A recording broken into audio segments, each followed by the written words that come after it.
Good afternoon. I'm Amy Lensing-Tate, the Executive Director of the University of Wisconsin-Milwaukee Alumni Association. Welcome to our Mobile Master Chat, and since it's April 14th, happy 414 Day. I can't think of a better way to mark Milwaukee Day than to learn about the world-class research happening on UWM's campus. So today we're joined by Dr. Ava Udvadia, Associate Professor and Associate Chair of the UWM Biological Sciences Department. She received her PhD in molecular cancer biology from Duke University, also completed a postdoctoral fellowship in neuroscience while at Duke. Soon after arriving to UWM in 2004, the Greater Milwaukee Foundation awarded her the Shaw Scientist Award, a highly competitive research award for new faculty at UW-Milwaukee or UW-Madison. The broad research focus of Dr. Udvadia's lab is on cellular programming that governs nervous system development and regeneration, searching for novel ways to remove barriers for optic nerve regeneration in humans. We're also very proud to announce that just last week, the University of Wisconsin system announced Ava as one of only 3 recipients of the prestigious 2021 Regent Scholar Award. I'll join you again at the end of the chat for questions, but now it's my pleasure to turn things over to Ava.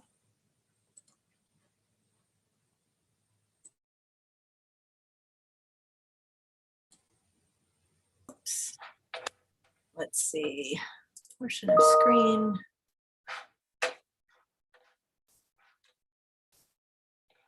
Here we go. Is that showing up okay for everyone? Yep, you're good to go. Okay, good. Well, thank you, Amy. And I'd also like to start by thanking Kyle Hernandez for the invitation and to thank you all for coming to hear about the work that my students and I have been pursuing to unlock the secrets of nerve regeneration in the visual system. Now, in a nutshell, the question that we're trying to answer is, how can we restore vision to those who have suffered traumatic injury or degenerative diseases that sever the connection between the eye and the brain? So, okay, to break that down a little bit, I will start with a brief overview of the wiring of the visual system, and then I'll dive into a little bit about the barriers to rewiring the visual system after optic nerve damage. And then I'll get into a little bit about what we've learned from zebrafish. And the significance of zebrafish is that fish, unlike humans, unlike you and I, unlike any mammals, and not just zebrafish, but all fish, as well as frogs and salamanders, they're real champions of regenerating nerves in their central nervous system. And so after that, I will tell you a little bit about where we're going with this, and then I'll be open to questions. So let's get started. Actually, let me see if I can put up my laser pointer, because I don't know if you can see. Okay, there we go.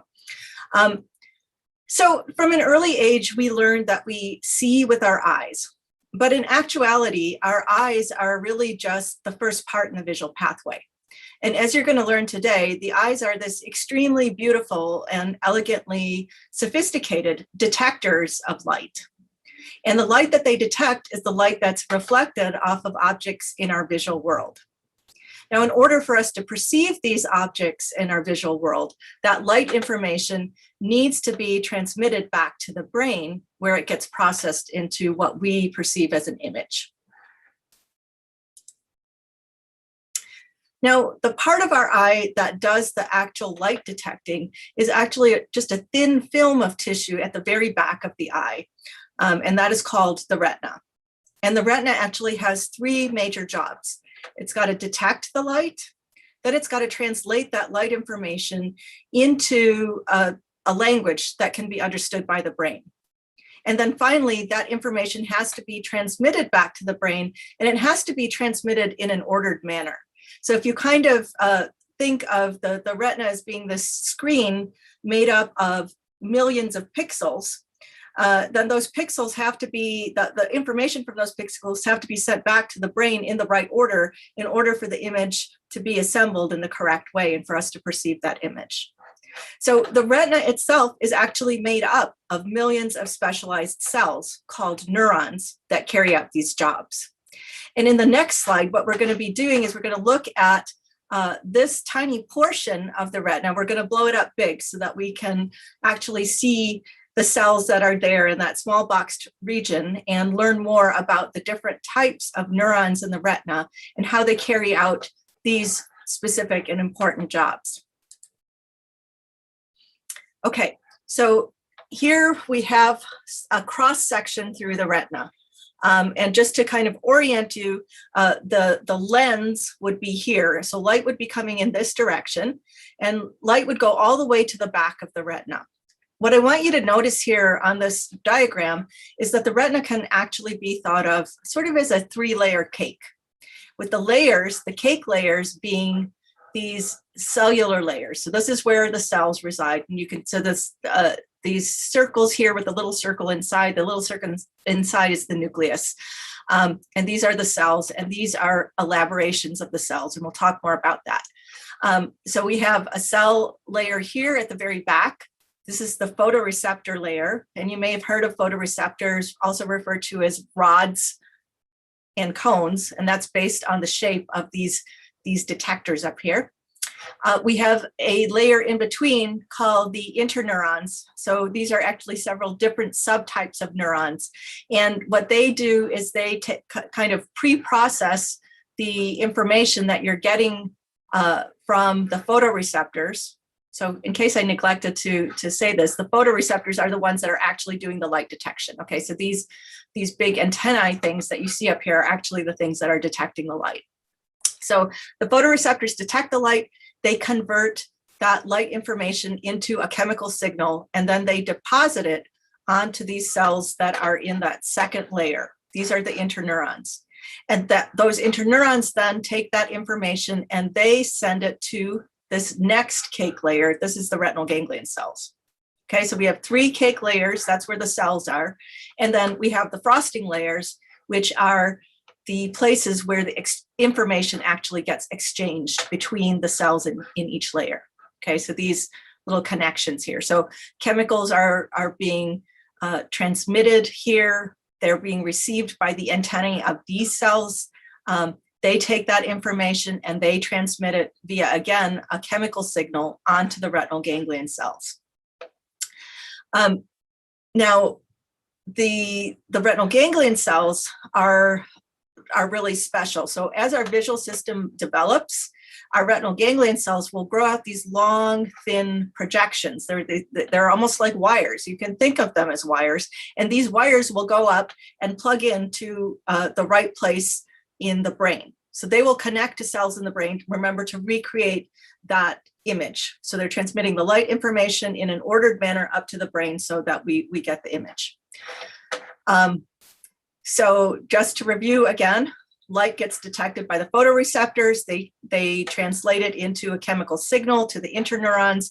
The interneurons have this complex circuitry that help to extract important information about the light, including things like color and motion. They take that pre-processed information and transmit it to the retinal ganglion cells.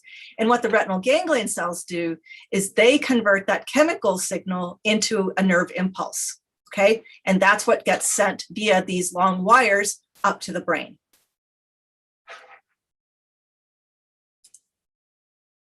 So what does that look like? So I'm showing you here 2 images. On the left is a flattened out part of the retina from a mouse. And this is a really special kind of mouse in which the retinal ganglion cells are expressing a green fluorescent protein from jellyfish. Okay, so all the green dots that you see on this are our retinal ganglion cells, and you can see their wires that they're projecting.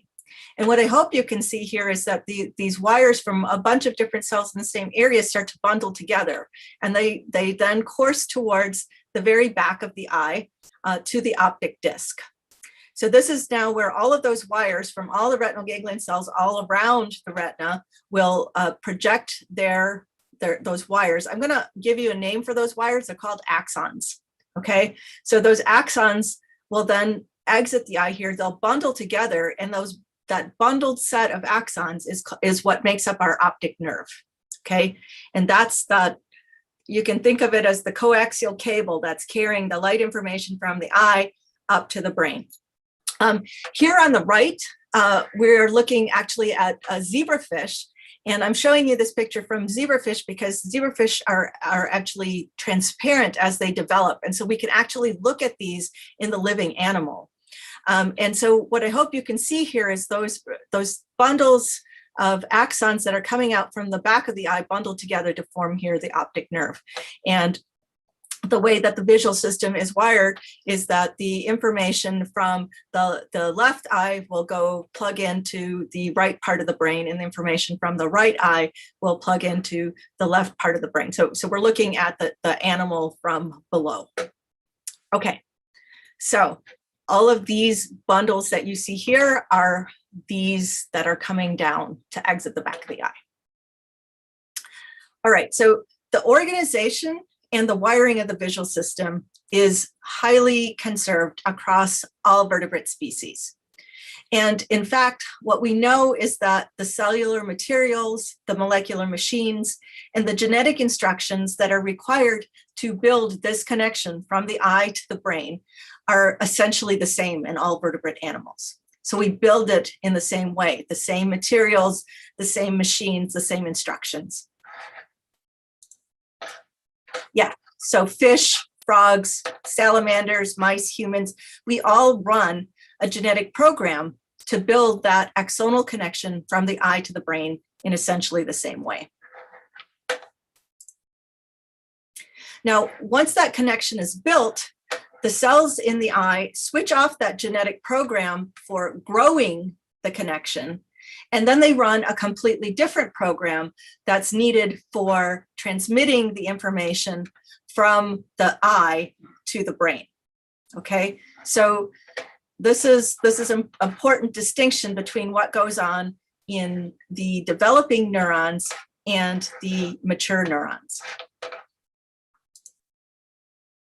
Now, in diseases such as glaucoma, these cellular wires between the eye and the brain they start to degenerate. And ultimately, that conduit between the eye and the brain that's transmitting the light information up the brain becomes completely destroyed.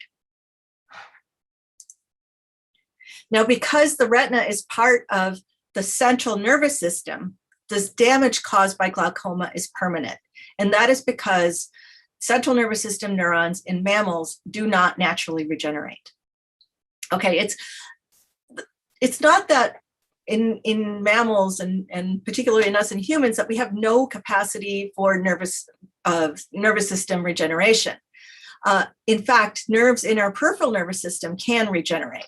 So this, sorry, maybe a little bit complex slide here, more complex than it needs to be. But what you need to just focus on here is that all of the strings that you see in blue, those are your peripheral nerves. So they're nerves that innervate our muscles and our extremities, as well as our internal organs. So that's the peripheral nervous system, or I may refer to it as PNS. The central nervous system is pictured here in yellow. And basically, it contains all of the neurons that are found in your brain and your spinal cord. And also, the retina is a really specialized part of this, and I'll show you why. So if we look here on the right, what we're looking at is actually a top-down view of a developing nervous system. So your nervous system starts out as a flat sheet. It rolls up into a tube, and then the end part, the front end part of that tube starts to bulge out and form the structure that you would recognize eventually as a human brain. This is what it looks like as that tube is starting to bulge out. And so this front part, which we also call the forebrain, pictured here in purple and green, you can see different things bulging out. So these purple bulges will eventually become the cerebral cortex that grow really big, and they end up covering the whole rest of the brain. And that wrinkly structure that you probably perceive as what is the brain, that is this blown up part of the forebrain that covers everything. And it's wrinkly because it's in us, it has grown massively, and in order to fit in our skulls, it gets those bulges and valleys. Okay. The back part of the forebrain, you can see these two bulges coming out here in green, and those are what will eventually become the retina. So the retina is really a highly specialized part of the brain. So it protrudes out, and it's really the only part of the central nervous system that is not encased in a bony structure, such as the skull or the spinal column. Okay, so let's move on.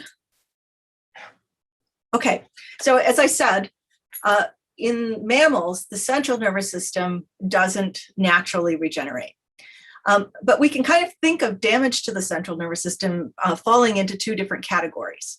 So we have this type of damage here. So just to orient you, in case you don't understand my squiggles, this is a neuron. So here is the cell body, and these are the axonal projections that I told you about. So we can have the type of damage that damages the whole cell. So the whole cell then would degenerate. And in that case, the cell would degenerate and die. And in order to repair this type of damage, you would require new neurons. And you would require both new neurons and also the reorganization of the wiring of any remaining neurons. So that's one type of injury and one type of repair. The other type of injury that we could have is an injury that's just to the axons, just to those connections. Okay, and in this case, you still have the cell there, but it's not connected up to anything. So think of when we used to have phones that were wired into our walls. If you cut the wire, you would still have a telephone. It just wouldn't work because it wasn't connected to anything. And so too here, both of these types of damage, the consequences are the same.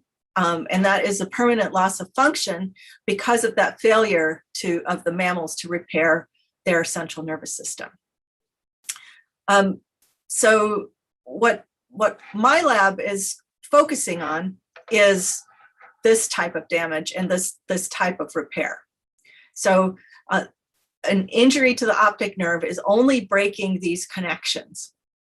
And so our work is really focused on understanding what it takes to get central nervous system neurons to regrow their axons.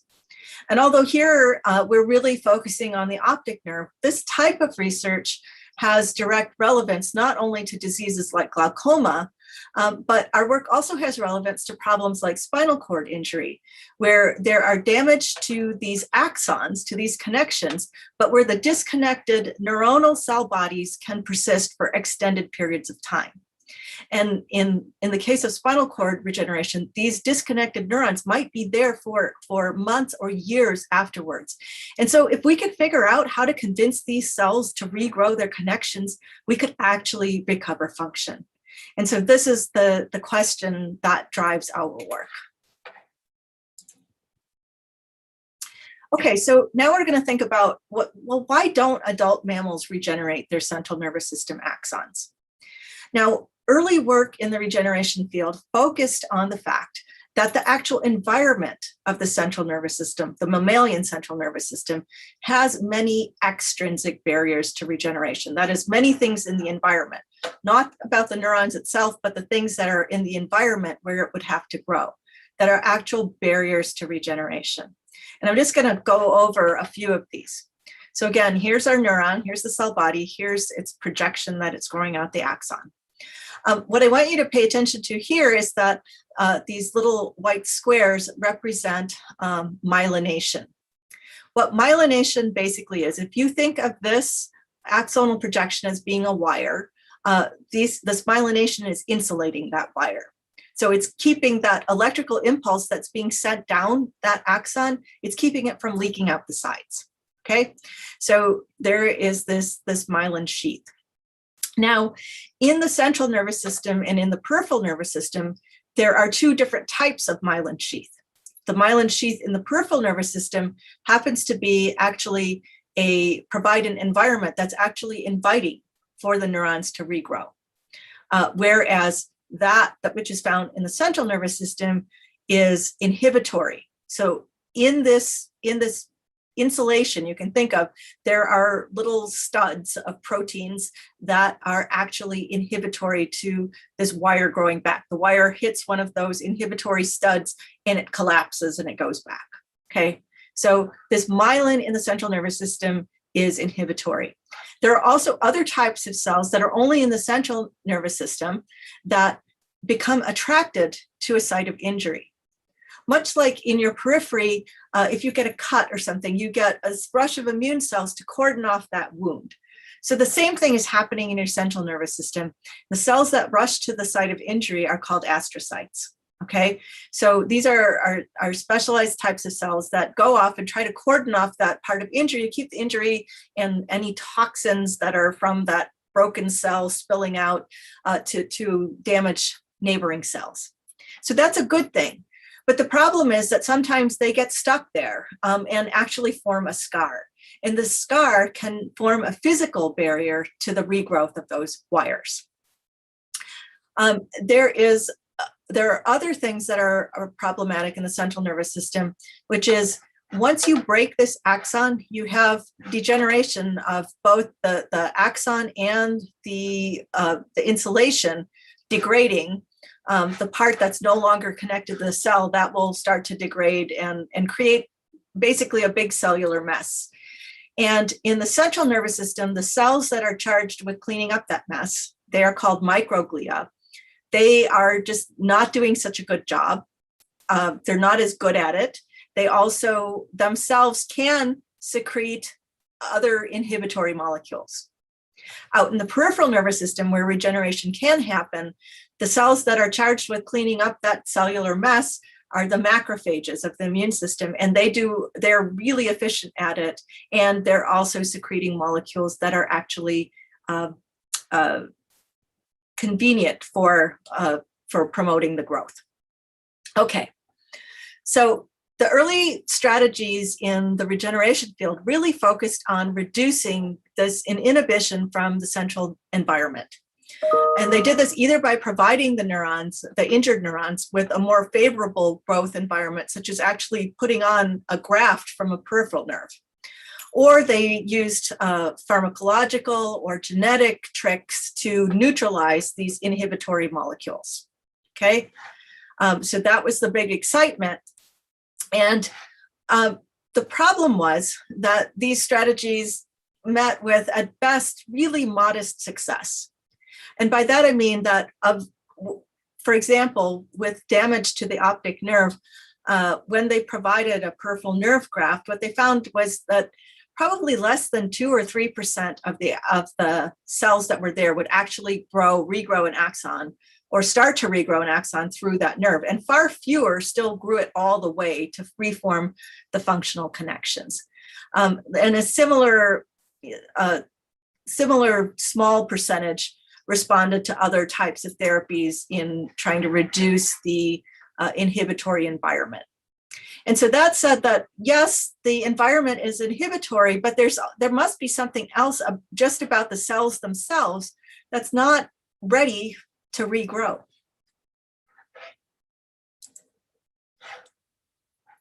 And that is that this basic fact, which is that as the nervous system matures, and those functional connections get made. Remember, I told you there's a program that we run to build that connection.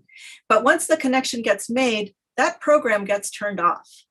And a new program has to run in these neurons in order for that neuron to be able to transmit information, light information, in our case here, light information up to the brain. So two totally different things. And in the central nervous system of mammals, this injury does not induce a reversion to that axon growth program. Okay, it still stays stuck on the transmitting program. Now, this is critical because there is a huge difference between, if we look at the growing ends of the developing neuron and the ends of a mature neuron, okay? So the growing ends of a developing neuron form here. You can see what looks almost like a hand structure. This hand has 6 fingers, but basically what these different fingers are doing is that they're probing the environment. And in the actual growing neuron, you'll actually see them extending and retracting and extending and retracting in different ways, probing the environment for signals that tell it where to grow. So it tells it where to grow and how to connect up, because remember, we have to make the really specific connections from the eye to the brain to make sure that the light information gets put up into the brain in the right order so that we can see that image. So all of that is going on, and that's essentially what that early program for building the bridge, a lot of it is devoted to the machinery out here in this growing end of the axon for it to be able to find its way. Once it finds its way and it finds the right cell that it's supposed to convey its information to, that program gets turned off. And so then the capacity for axon growth gets turned off. And what has to happen then is there has to be a new program. So the ends of the mature neuron now are set up in order to be able to release chemicals when a nerve impulse comes down, release chemicals in an appropriate manner. And so the ends of the neurons are doing completely different things, and hence the different programs between the developing system and the regenerating system, or the mature system, sorry. Okay, so you can imagine then if this is what's going on in the mature system, and then you make this break, it's still running the program for what's needed at this mature end. And what we needed to do is we needed to stop that program, and we needed to turn back on the program for growing a new connection. Okay, so now, in contrast to all of this that's going on in the mouse, as I told you about, or in us, the central nervous system neurons in zebrafish are able to reinitiate a program of axon growth, which then gives them a robust capacity for axon regrowth, leading ultimately to the restoration of visual function. And so our work really focuses on understanding how zebrafish are able to do that. And what I hope that you get from this so far is that everything that's required to build that connection is really highly conserved. And so it's not as if zebrafish have something special or they make that connection in a different way. They're making the connection in the same way. The difference really seems to be in how they get that program to turn back on again after injury in order to regrow. Okay, so now I'm going to take a segue to give you a brief lesson in molecular biology so that we can kind of understand what is this program that I'm talking about, okay? So as I told you earlier, the cellular materials and the molecular machines that build a connection between the eye and the brain, those materials and those machines are encoded in our DNA, and they're encoded as genes. Now, the coding language is in the form of chemical bases, which are represented by the letters A, T, C, and G. And the information gets coded based on the order of those A's, T's, C's, and G's. And when we think about genes, we can really think of the gene as being coded, having two different coding languages. So there's the coding language, or sequence we'll refer to it, that provides the instructions for assembling the proteins. So the proteins, that those cellular materials and those molecular machines that I'm talking about are actually made up of proteins. And so there's the part of the gene that provides the instructions for how to assemble those proteins, those materials and machines. And the code for doing that is what we refer to as the genetic code. And it won the Nobel Prize. The discovery of that won the Nobel Prize in 1968. What we know far less about is this other code. This is the regulatory code, the regulatory sequence. The regulatory sequence, also referred to as promoters and enhancers, gene promoters and gene enhancers. This part of the code determines which functions to regulate when, where, and how much of this protein coding instruction gets made. So how many copies of the protein coding instruction are getting made is determined by this regulatory region. Not only does it determine how many copies are made, but it also determines when those copies get made, that is in response to developmental cues or regenerative cues. It also where those copies get made. So you can imagine that there are specialized cells, just like I told you about all those specialized cells in the retina, there are specialized cells like that all over our body that carry out very specific and very different functions. And so what allows them to take over those different functions is this.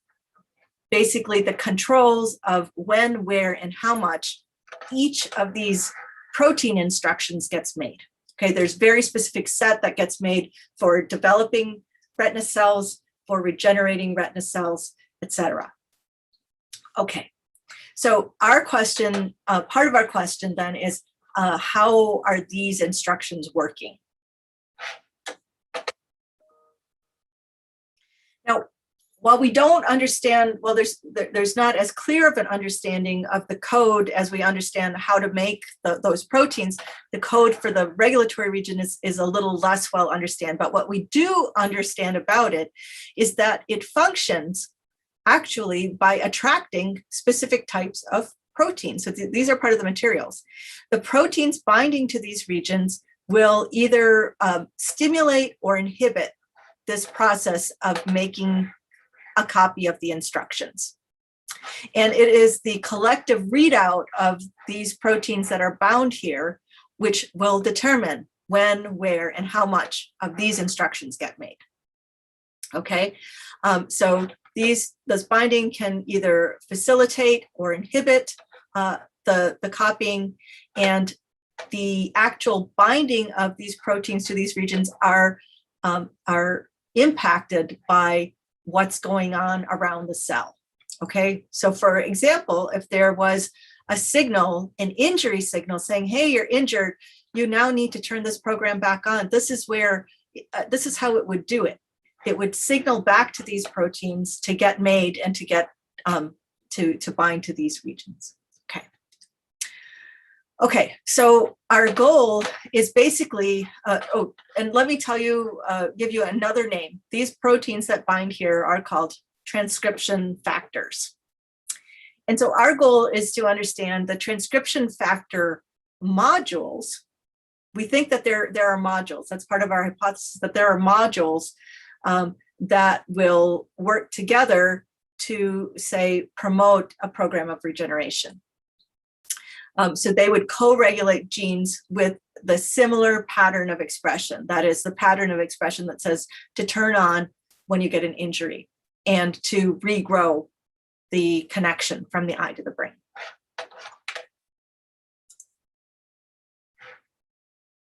Okay, so again, as I said, there is a significant difference between mammals and fish, and that fish are able to reinitiate the growth-associated programming, and our quest is to understand how. And as I said, the molecular pathways involved in wiring the developing nervous system, highly conserved across the two species, and that they both turn off that program in the mature animal. So the question now is, how do zebrafish turn the program back on? And our idea is that if we can understand the regenerative programming that seems to run successfully in zebrafish, we can compare it to the injury response in mammals and try to figure out what parts of the regenerative program may be missing or suppressed. And that would then enable us to identify potential targets for therapeutic design. Okay, because we've already established that mice have what it takes to grow a connection, they're just not turning it back on. So those are the differences that we're trying to figure out. And we don't know, is it that the whole program for turning it on is broken in mammals, or that there is just specific parts that we would need to tickle to get it to kick back on again. Okay, so let's talk a little bit. So I've told you that zebrafish can grow this connection back. Let's talk about the timing of this and the nuts and bolts of this a little bit. So in zebrafish, first off, what happens is that the injury happens and there's very little cell death. So there's the break of the connection. That break of the connection in mice will result within 2 weeks, almost 80% of the retinal ganglion cells dying. And the ones that remain alive in the mice will not regrow. In zebrafish, you get this injury and you get hardly any cell death. And immediately they begin to kick on this program for growing the connection back. And it happens in a very reliable way, such that if we have the injury here within 2 days, those new wires have grown past the site of injury. By 4 days, they're already got to the center. So if we draw an imaginary line down here, that would be the center of the zebrafish brain.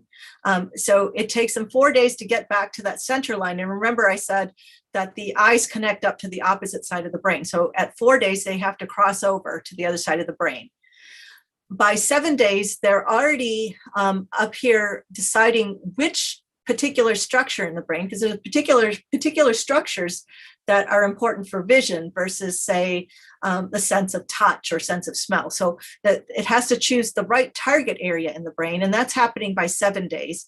And by 12 days, it's already found that correct target, and each cell has found, it's the cell that it's going to connect up to. So they're remaking, by about 2 weeks, they're already remaking those connections. Now, once they make those connections, those initial connections will undergo a little bit of remodeling to make sure that we have a really crisp image. So there may be some initial mistakes. The cell may make multiple connections, and it gets refined down to the ones that are most important connections to create the clear, sharp image. And that takes about 3 months. But within 3 months, the fish has a full restoration of visual function. So our working hypothesis is that the axon regeneration is really going to be driven by a temporally dynamic program. And by temporally dynamic, I mean that as the axon is growing through these different environments. So here, first it has to grow through an injury site, which might be messy and have all kinds of mixed cues. Then it has to make a decision once it gets up here to the midline. Do I cross over? Do I go to the same side? Do I go down to the other eye? Well, only one of these choices is correct, and it's got to make the correct choice. Once it gets up into the brain, it has to make the correct choice of what part of the brain it's going to connect up to. And then once it gets into the right part, it needs to find the right cell. And we think that these different stages make up different parts of the program, that the genetic programming is going to change. That is, the genes that need to get turned on and off are going to change as the regenerating axon progresses through all of these complex environments. So to look at this, what we did was we took a sequencing approach, and we simply asked what genes were changing their expression in the retinal ganglion cells after injury at each of these different stages.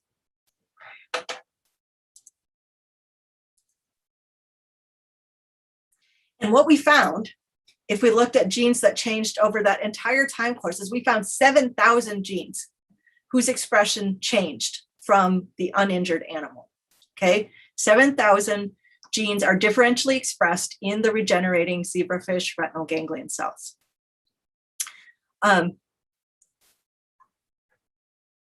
And whoops, I think I missed, no, here we go. So this image, I'm going to break this down for you. It looks complex, but it's not that complex. I'm going to tell you how to look at it. This shows you how those 7,000 genes can be simplified, because 7,000 genes, what are we going to do with that information? How are we going to translate that into something that's actually a therapeutically viable strategy? And the answer is we're not 7,000 one gene at a time. What we can do is we can arrange it based on their pattern of expression. So remember, I said there are those different time points. So those time points you can see here. 0 represents the uninjured eye. The DPI stands for days post-injury.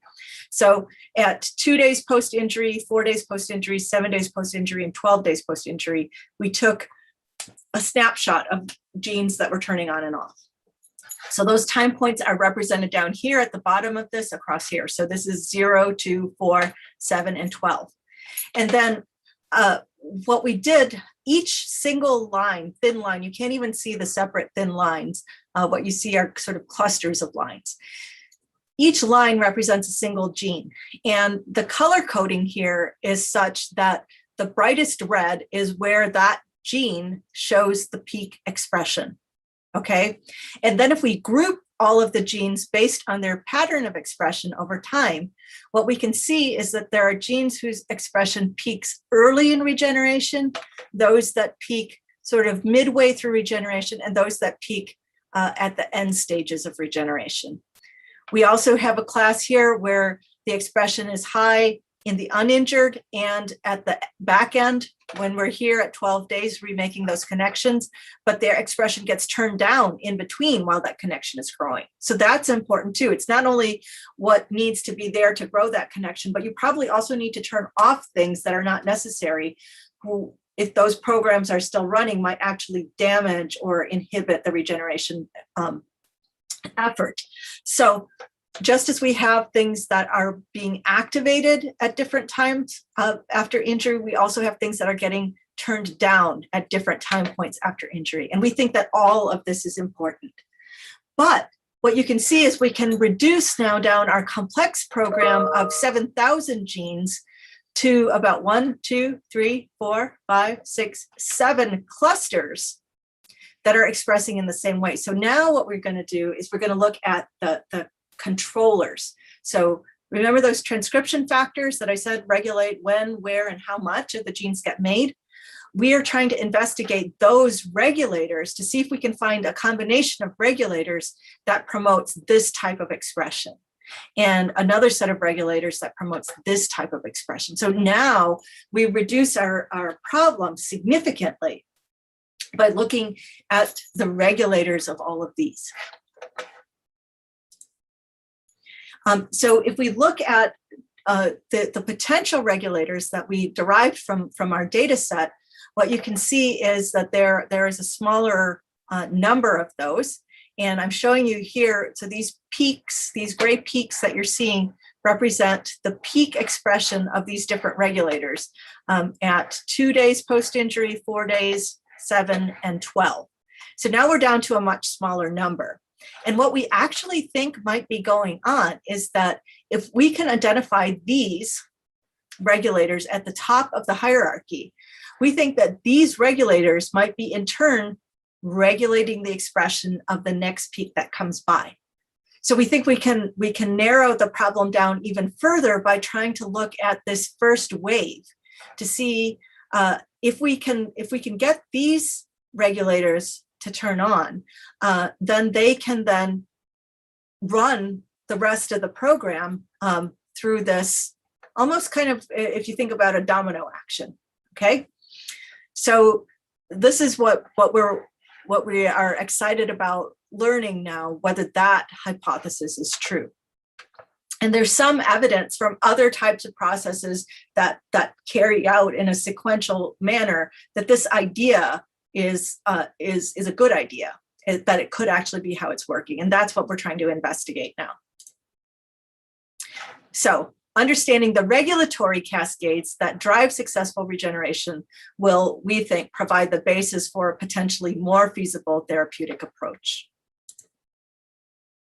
Now, I told you that it's not just fish, but salamanders and frogs also do the same thing. And one question we have is, are all animals that regenerate their optic nerves, do they all do it in the same way? Are they using a similar program? And we think by looking at what goes on with the salamander and frog and compare it to what's going on in the fish, we might be able to narrow down the things that are the same between all three of them might be the things that are most important most important things to look at.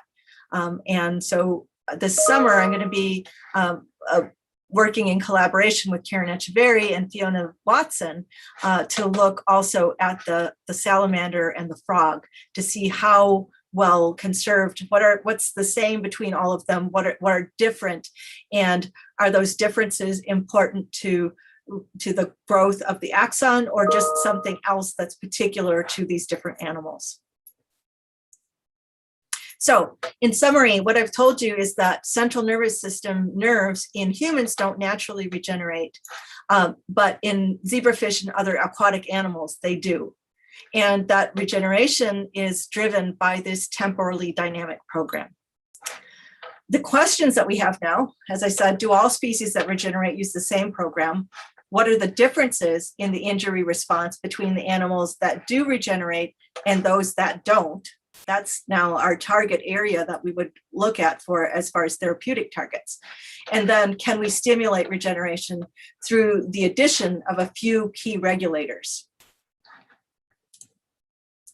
And with that, I would like to thank, so most of the work that I told you about was the work of a talented graduate student in my lab, Simona Dara, and my collaborators, Andrea Rao and Paul Auer, and they are our biostatistician colleagues who really made all the data come to life for us. I have the rest of my lab here. So Sarah and Heather are both now working on the follow-up questions in addition to Simona. Let's see, I have Maria who's working on a similar type of problem, but looking at the differentiation of neurons, so the development question. She's now a postdoc at the Medical College of Wisconsin. This is Jake. He was an undergrad in our lab. He's now a graduate student at Loyola.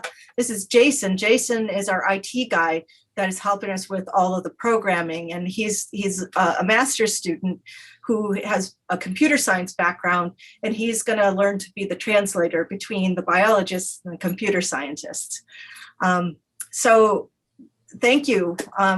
Thank you to my lab, and thank all of you for your attention, and I'm happy to take any questions. Great, thank you so much, Dr. Udvadia. That was an incredible presentation today. And before we turn it over to questions, we want to thank you and all our UW alumni community for your support. Those of you joining us live know that today is April 14th, otherwise known as Milwaukee Day or 414 Day. It is also our Day of Giving, a 24-hour effort to raise support for UWM and its students. It's a day when we can all come together and celebrate the city and university we love. As of a few seconds ago, we had an incredible 872 donors who've already given today. And later today, you'll receive an email with a survey link for today's program. We encourage you to fill out also information on how you can support the great work of Dr. Udvadia's laboratory and the UWM Biosci department. So look out for that email, and thank you so much for watching today. Now we'll engage a few questions that have come in over the chat. The first is, how did you or other researchers first discover that zebrafish could regrow these nerves? Oh, that's a great question. So actually, over 100 years ago, there was a Spanish neuroscientist, Ramon y Cajal, and he was the first person to be documenting this. He wanted to be an artist, but his father told him he had to go to medical school. And so the way that he jived his two interests were that he studied nervous systems of any animal he could find. And he made sections and looked at it under the microscope, and he's known as sort of the father of modern neuroscience. And he actually was able to observe that in response to injury, fish and other animals like them could regenerate. You test for the signaling pathways or transcription factors using lab mice or zebrafish, since mammals lack the regenerative abilities of fish? Right, good question. So all we can do with the mammal, so what we can do with the mammals is we can see what happens when they first get injured. Now they don't regenerate, but what we can do is, as we have ideas from the zebrafish of what we can put back in, we can actually make what we call transgenic animals, where we can put new genes in to the mouse to see if now that will make it grow. And that's how we test those ideas. Interesting. I'm impressed with the questions today. So another one, if the injury occurs near the eye, why does the zebrafish regrow a nerve all the way to the brain? Why not just reconnect to the existing nerve? Great question.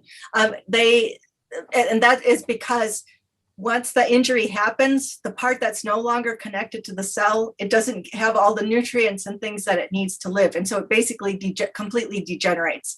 It can't hang out by itself. It goes away. And that's why a whole new process needs to be made. That's pretty incredible. And somebody else out there says, can you post the link to support the lab right in the chat? So we've done that. Thank you for great. asking. And then Ava, we were speaking a little bit at the beginning of the program before we went live about the challenges presented a year ago now in moving all your students and lab work to a different virtual or hybrid setup. Can you just speak to that a little bit? It's pretty incredible what faculty were able to accomplish.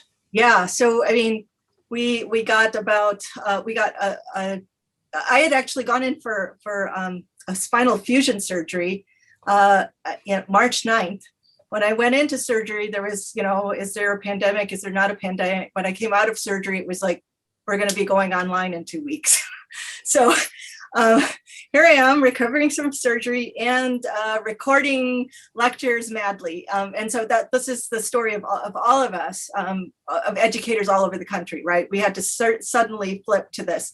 And one of the things that I was talking about was that while it was hard, there are certain things that have come out of it that I think I'm going to carry on in the way that I teach. So one of the things that we found was that what I found is that in recording my lectures, so one of the things they told us is don't record a whole hour-long lecture. Nobody can stand to listen to an hour-long lecture when it's not live. So record it in segments. So we made smaller segments. And what I found now is that my students, when they're listening to those, it's a kind of a benefit because they can stop if there's something confusing, they can go back, they can repeat it.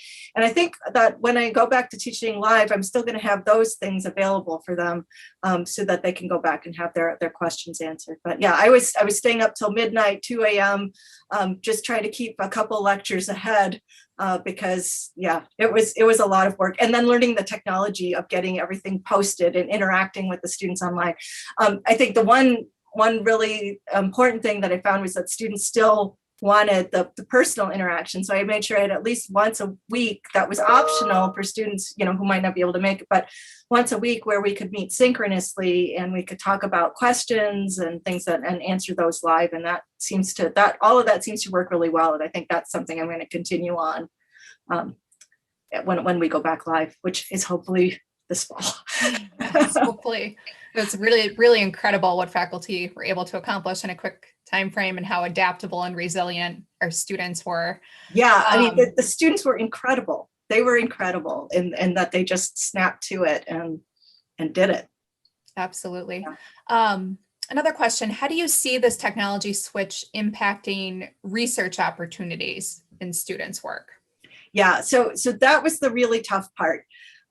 Because of the need for social distancing and not being able to stand next to each other, my graduate students who are in the lab who kind of know what they had to do, they could go on, but there could only be 2 people in the lab at a time. So we had to have this elaborate scheduling and who was going to come when. And we had a text group of, I'm in the building now, you have to get out, that sort of thing. Yeah. But what we couldn't do because of all of those restrictions is we couldn't take undergraduates in the lab. So normally I have 3 or 4 undergraduates in the lab with my graduate students and learning hands-on. And that is such an invaluable experience for them. I had that as a high school student and as a graduate student, and that's why I became a professor.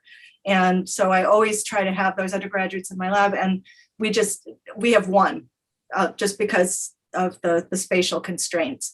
So I think that in something like biology, in other fields where you can do things more remotely, yeah, you can find ways to adapt. But for bench work, you got to be there, and that's why I'm really hoping we can that everybody gets vaccinated, so we can all get back to doing this business live with the students, hands-on. That experience, it just can't be. We do what we can to with demos that we video and we show them, but they need to be here. Yeah, and that's a small plug for the large plug actually for the vaccination clinic happening on campus. Yes. It's open to the whole community now. It's fast, it's easy, it's a very well run, efficient program between Aurora and our College of Nursing. So then it looks like we have a final question here. Does nerve regeneration translate to injuries in other parts of the body? Is there research from Maryland?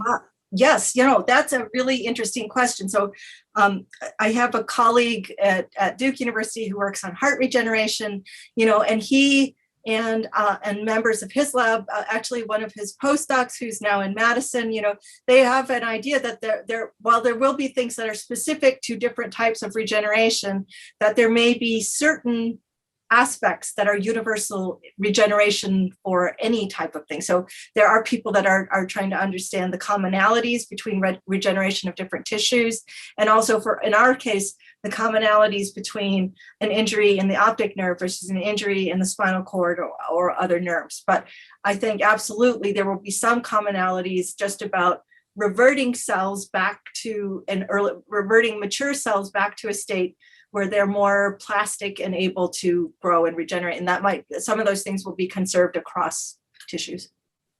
Okay. Final question. Something else just occurred to me. One of the best parts of my job is I get to see just the wide variety of remarkable things that our graduates do. And it occurs to me, particularly with a letters and science degree and in biological sciences, you see a really wide variety of career paths. Can you speak to some that are common or maybe even less common that you see your graduates go out into the working world for?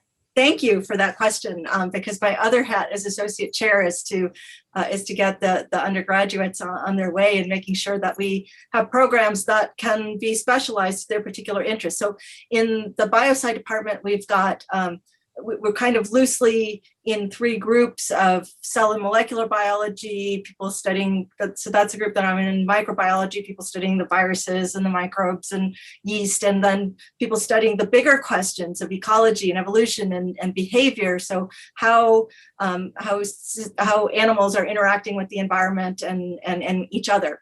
And so there is huge diversity of careers ranging from healthcare and pharmaceutical industry to food production, beer, the yeast, right, for Milwaukee, but also things like working in regulatory agencies, working at the zoo, working, different, there are just an incredible diversity. So anything in healthcare, most of those students are interested in eventually pursuing that, come for a biology degree to get that grounding first. But people that are working in conservation and the environment, come and get a biology degree. People that are working in biotechnology, pharmaceutical industry, working with things like the FDA or other regulatory agencies. Even I would say one really important thing that we need are people who study biology, but who are writers, right? And communicators, people who can take the things that we are finding and communicate it back to the stakeholders. That's all of you, all of the public that pays for our research, that information needs to be conveyed in a way that people can get it and be informed and know about things that they might want to talk to their doctors about, things like that. Yeah. Great. It's an incredible foundation for a lot of different paths. Clearly, it is. It's amazing. I've had students go on to do law degrees, do other things that seem unrelated to science, but having the science foundation is a real benefit. Great. Well, thank you so much for sharing your time with us today. We know it's valuable, but this was a fascinating look into your research. And I encourage everybody listening, please support UWM today, whether it's Dr. Ava's lab or another passion that you have at the university. And thank you for tuning in. Yes, thank you. Thank you, Amy, and thank you, everyone.